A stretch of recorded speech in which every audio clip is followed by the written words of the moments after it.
तारीख के पन्नों में बात दर्ज है, आपने भी कहीं पढ़ा होगा या सुना होगा कि पिछले ज़माने में जब दो फौजें आपस में लड़ती थी और एक फ़ौज जीत जाती थी, दूसरी फ़ौज की हार हो जाती थी, तो जीतने वाली फ़ौज हारने वाली फ़ौज के इलाके में घुस जाती थी, लूट मार मचाती थी, हमला करती थी, शहरियों के घरों को लूटने लगती थी और जो कुछ मालो दौलत मिलता था, पैसा मिलता था, हर एक चीज़ को लूट लिया जाता था। पूरा का पूरा इलाका डेमोलिश कर दिया जाता था, तबाह कर दिया जाता था। मार्केट को, बाज़ारों को, शहरों को खंडर में तब्दील कर दिया जाता था और फौज को ऊपर से हिदायत मिलती थी, ऊपर से परमिशन होती थी कि पूरे शहर को खंडर में तब्दील कर दो। ये पुरानी बातें हैं, तारीख़ की बातें हैं, लेकिन इस वक्त यही मंजरनामा वेस्ट बंगाल में नज़र आ रहा है। यही सीन वेस्ट बंगाल में हो रहा है कि बीजेपी के जितने वर्कर्स हैं वो लगातार पूरे वेस्ट बंगाल में तोड़फोड़ कर रहे हैं, गुंडागर्दी कर रहे हैं, पूरे इलाके में बुलडोज़र को लेकर पहुंच गए हैं और 2 दिनों से कंटिन्यू ये गुंडागर्दी चल रही है। और अब जाकर कोलकाता पुलिस को होश आया है। अब आकर कोलकाता पुलिस ने स्टेटमेंट जारी करके कहा कि बुलडोज़र के ज़रिए किसी भी तरह की रैली नहीं की जा सकती है, बुलडोज़र के ज़रिए किसी शहर को, किसी इलाके को डेमोलिश करने की इजाज़त नहीं दी जाएगी। अगर किसी ने ऐसा किया तो उसके ख़िलाफ़ सख्त एक्शन लिया जाएगा। लेकिन सच्चाई यह है, हकीकत यह है कि जैसे ही वेस्ट बंगाल में इलेक्शन कमीशन ऑफ इंडिया ने बीजेपी की जीत का ऐलान किया, उसके बाद ही पूरा वेस्ट बंगाल गुंडागर्दी में तब्दील हो गया। पूरे वेस्ट बंगाल में बीजेपी के वर्कर सड़कों पर आ गए और तोड़फोड़ करने लगे, गुंडागर्दी करने लगे, दफ्तरों को आग लगाने लगे, जगह जगह जय श्री राम के नारे लगाने लगे। जमहूरियत की, डेमोक्रेसी की जो धज्जियाँ वेस्ट बंगाल में उड़ाई गई है, तारीख़ में और हिंदुस्तान में इसकी कोई और मिसाल नहीं मिलती है। अभी सिर्फ वेस्ट बंगाल का रिजल्ट नहीं आया है, बल्कि वेस्ट बंगाल के साथ 5 राज्यों का रिजल्ट आया है, असम का भी रिजल्ट आया है, केरल का रिजल्ट आया है, तमिलनाडु का रिजल्ट आया है, पुडुचेरी का रिजल्ट आया है। कहीं इस तरह का कोई जश्न नहीं मनाया जा रहा है। केरल में कांग्रेस की सरकार बनी है, जीत हुई है। आपने एक खबर नहीं सुनी होगी कि कांग्रेस के वर्करों ने या मुस्लिम लीग के वर्करों ने कहीं पर जाकर किसी के खिलाफ नारा लगाया हो, किसी औरत के साथ बदतमीजी की हो, किसी पार्टी के दफ्तर को आग लगा दिया हो। तमिलनाडु में पहली मर्तबा टीवीके को जीत मिलती है, एक्टर विजय की शानदार फतह होती है, वो शख्स अब चीफ मिनिस्टर बनने जा रहा है और सबसे ज़्यादा उसके वर्करों को, उसके चाहने वालों को जश्न मनाने का हक हासिल है। उसने 2 साल पहले पार्टी बनाई और उसकी पार्टी ने तमिलनाडु जैसे बड़े स्टेट में जीत का परचम लहरा दिया है। लेकिन टीवीके के वर्कर कहीं पर भी किसी दफ्तर को आग नहीं लगा रहे हैं, किसी पर अटैक नहीं कर रहे हैं, किसी की जान नहीं ले रहे हैं। न दूसरी रियासतों में ऐसा हो रहा है। ये मंजरनामा सिर्फ वेस्ट बंगाल में है और असम से भी कुछ खबरें ऐसी आ रही है। वेस्ट बंगाल की जो वीडियो सामने आई है उसको आप देखेंगे, जानेंगे तो आपके होश उड़ जाएंगे कि हो क्या रहा है वेस्ट बंगाल में। जैसे एक वीडियो सामने आई है और ये वीडियो बारामात के इलाके की है, जहां एक बहुत बड़ा पार्क था और उस पार्क का नाम नवाब सिराजुद्दौला से मंसूब था। अब उस पार्क में जाकर बीजेपी के गुंडों ने उसका नाम बदल दिया और उसका नाम रख दिया शिवाजी पार्क। ये बंगाल की तारीख़ से खिलवाड़ है, बंगाल की जो हिस्ट्री है, जो तहजीब है, उसका मजाक बनाया जा रहा है।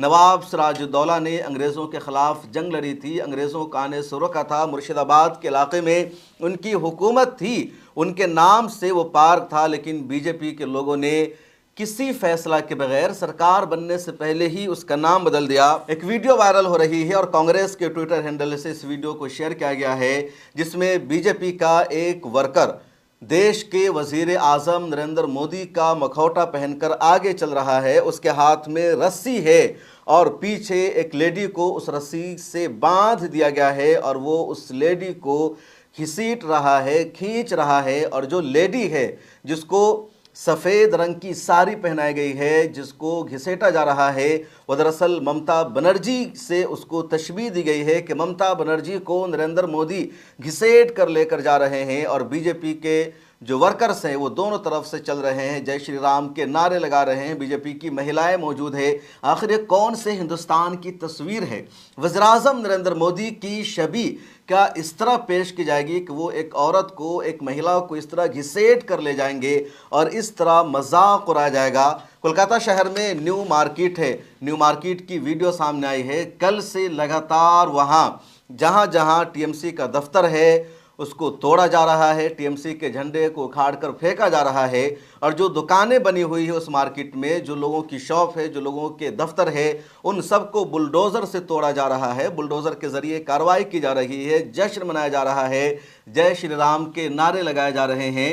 एक और वीडियो सामने आई है कि एक लेडी आगे जा रही है, उसने सफ़ेद साड़ी पहन रखी है, यानी ये भी ममता बनर्जी की एक तरह से तशबीह पेश की गई है, और पीछे से उसके पीछे के मकाम पर बांस को रखा गया है। आप स्क्रीन पर इस वीडियो को देख लीजिए। मैं बता नहीं सकता, बोल नहीं सकता कि कैसे इसको बताया जा सकता है, किस लफ्ज़ का इस्तेमाल करके मैं इस पूरे सीन को, इस पूरे मंजरनामा को बताऊं कि बीजेपी के वर्कर्स एक महिला के पीछे बांस लगाकर उसको आगे बढ़ा रहे हैं, परेड निकाल रहे हैं, और इसको विक्ट्री परेड का नाम दिया जा रहा है, जश्न मनाया जा रहा है। क्या ये हिंदुस्तान है? क्या ये डेमोक्रेसी है, जमहूरियत है? और किस ज़माने में लोग जी रहे हैं? और क्या इससे हिंदुस्तान की तारीफ़ होगी या हिंदुस्तान की बदनामी होगी? और हैरत की बात यह है कि बीजेपी के जो टॉप लीडर्स हैं उनकी तरफ से एक भी जुमला सामने नहीं आया है। इन सब को ज़रा बराबर तंबीह नहीं की जा रही है कि जश्न के नाम पर महिलाओं का अपमान नहीं होना चाहिए, जश्न के नाम पर तोड़फोड़ नहीं होनी चाहिए, जश्न के नाम पर आगजनी नहीं होनी चाहिए। वेस्ट बंगाल का बहुत ही अहम तरीन इलाका है आसनसोल, और पूरे आसनसोल में जहाँ जहाँ टीएमसी का दफ्तर है उन सबको आग लगा दिया गया है। उसके अलावा मुख्तलिफ दुकानों को, मकानों को वहाँ तोड़ा गया है, डेमोलिश किया गया है। एक और वीडियो सामने आई है मौलाना सिद्दीकुल्लाह चौधरी की, आप इनको देखिए। मौलाना सिद्दीकुल्लाह चौधरी है और वेस्ट बंगाल में जमीयत उलमा हिंद के सदर भी हैं, ममता बनर्जी की हुकूमत में मिनिस्टर थे। ये अपना चुनाव हार गए, दोबारा नहीं जीत सके। जब ये काउंटिंग सेंटर से निकलते हैं तो इनके खिलाफ बीजेपी के वर्करों ने जय श्री राम का नारा लगाया, और जानबूझकर नारा लगाया, देखते हुए कि ये मौलाना है, दाढ़ी टोपी वाले हैं, और इनको चिढ़ाने का काम किया। सुनिए इस वीडियो को।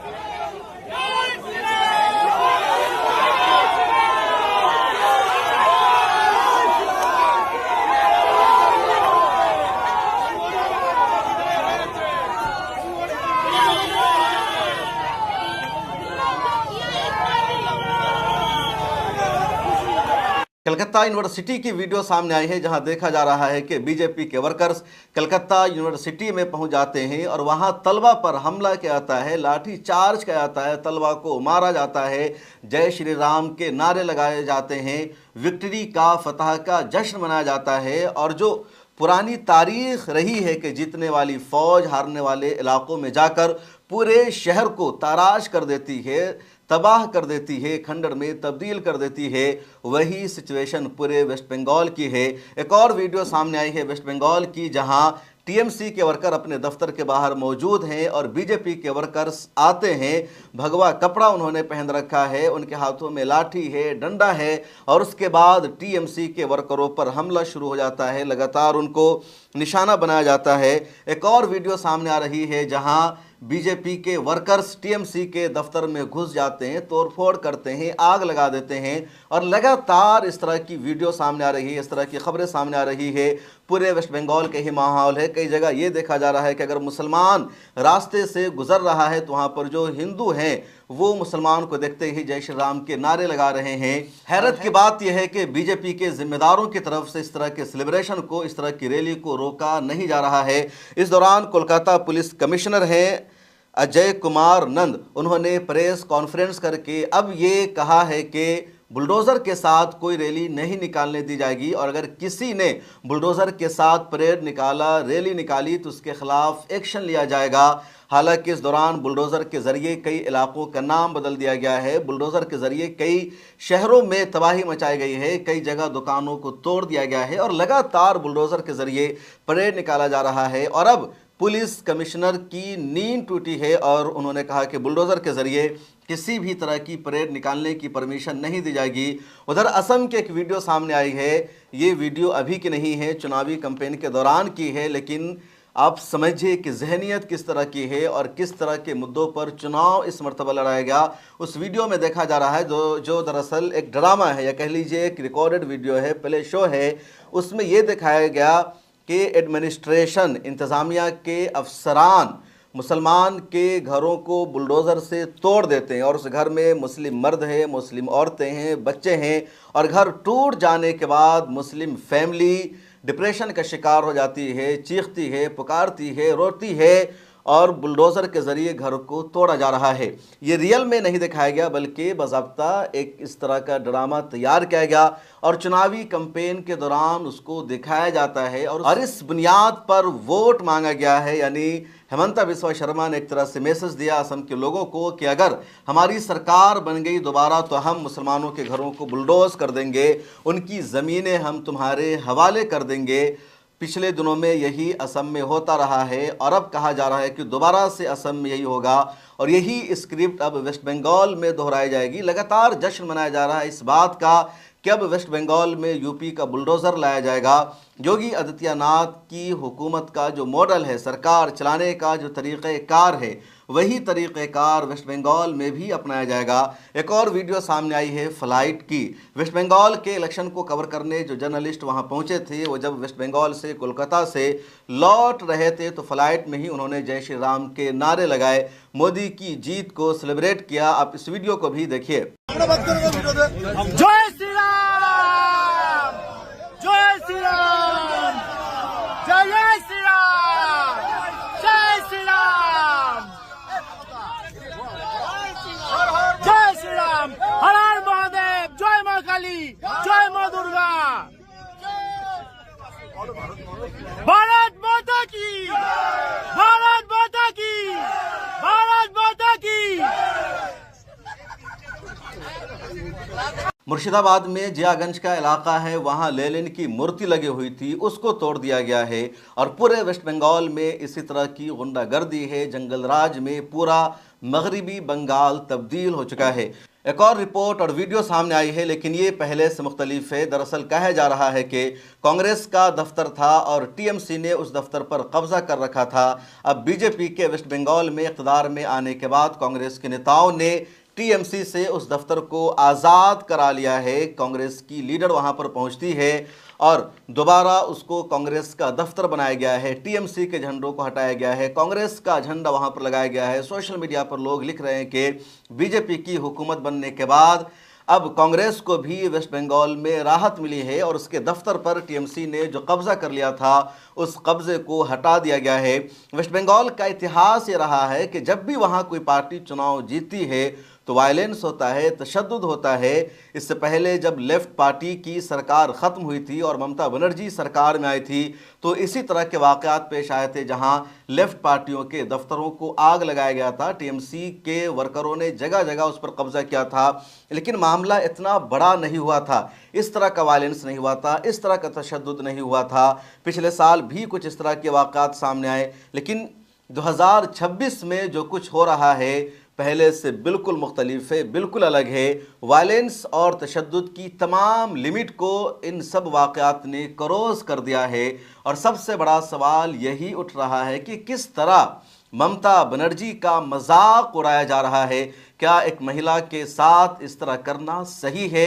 बीजेपी की सेंट्रल लीडरशिप क्यों चुप है, खामोश है? उधर वेस्ट बंगाल में ममता बनर्जी ने रिज़ाइन देने से इनकार कर दिया है। ममता बनर्जी का कहना है कि ये जो इलेक्शन है इसको मैं नहीं मानती हूँ, दोबारा चुनाव कराना होगा। 100 असेंबली हलकों के सीसीटीवी फुटेज को माना गया है जहां घपला हुआ है, जहां करप्शन हुआ है, जहां रिजल्ट को बदला गया है। अभिषेक बनर्जी ने बाज़ाब्ता ये इल्ज़ाम लगाया है और पिछली वीडियो में मैंने पूरी तफसील बता रखी है कि कैसे वहाँ ममता बनर्जी और उसकी पार्टी ने बीजेपी पर इल्ज़ाम लगाया है वोट चोरी का। उधर अपोजिशन का एक बड़ा अलायंस बनने जा रहा है, इत्तेहाद बनने जा रहा है और इसीलिए वेस्ट बंगाल में फ़िलहाल बीजेपी के लिए सरकार बनाना आसान नहीं होगा। ममता बनर्जी ने जब इनकार कर दिया रिज़ाइन देने से तो बीजेपी की तरफ से कहा जा रहा है कि गवर्नर के पास पावर है और 7 मई तक ही इस सरकार की मुद्दत है। 7 मई के बाद खुद वेस्ट बंगाल के गवर्नर ममता बनर्जी को उनके ओहदा से डिसमिस कर सकते हैं और नई जीतने वाली पार्टी को वो मौका देंगे सरकार बनाने के लिए, अपना चीफ मिनिस्टर चुनने के लिए। इसलिए ममता बनर्जी के इनकार से ज़्यादा फ़र्क नहीं पड़ सकता। अब गोदी मीडिया का जो शर्मनाक रवैया है वो ज़रा देखिए कि ममता बनर्जी ने जब रिज़ाइन देने से इनकार कर दिया तो कल से तमाम टीवी चैनलों पर तमाम जर्नलिस्ट ट्विटर पर आकर लिख रहे हैं, इंस्टाग्राम पर वीडियो बना रहे हैं कि क्या ये जंगल राज है? एक महज़ब माशरे में ऐसा पॉसिबल है क्या कि आप हार जाएं, आपकी हार का ऐलान हो जाए और उसके बावजूद आप कुर्सी से चिपके रहिए, कुर्सी छोड़ने से इनकार कर दीजिए, रिज़ाइन ना करने के बारे में बोलिए। ऐसा कैसे पॉसिबल हो सकता है? किस तरह जमहूरियत की, डेमोक्रेसी की धज्जियां उड़ाई जा रही है? ये तमाम गोदी मीडिया की तरफ से नैरेटिव चलाया गया। लेकिन दूसरी तरफ उसी वेस्ट बंगाल में जब गुंडागर्दी हो रही है, पूरा का पूरा इलाका बुलडोज किया जा रहा है, तोड़ा जा रहा है, वर्करों ने, कार्यकर्ताओं ने पूरे वेस्ट बंगाल में लूटमार शुरू कर रखा है, तो इस पर कहीं से एक आवाज़ नहीं उठ रही है, इसके खिलाफ नहीं बोला जा रहा है कि ये भी जंगल राज है, ये भी गुंडागर्दी है, डेमोक्रेसी और जमहूरियत के ख़िलाफ़ है। और जिस पार्टी के वर्कर्स कर रहे हैं, जिस पार्टी का झंडा लगा कर किया जा रहा है, उसके ख़िलाफ़ बोलना ज़रूरी है, उन पार्टियों के रहनुमाओं को सामने आना ज़रूरी है। आखिर क्यों? इस वीडियो में इतना ही, मिलते हैं फिर। मुझे दीजिए इजाज़त। मिल्लत टाइम्स को देखते रहिए, सुनते रहिए।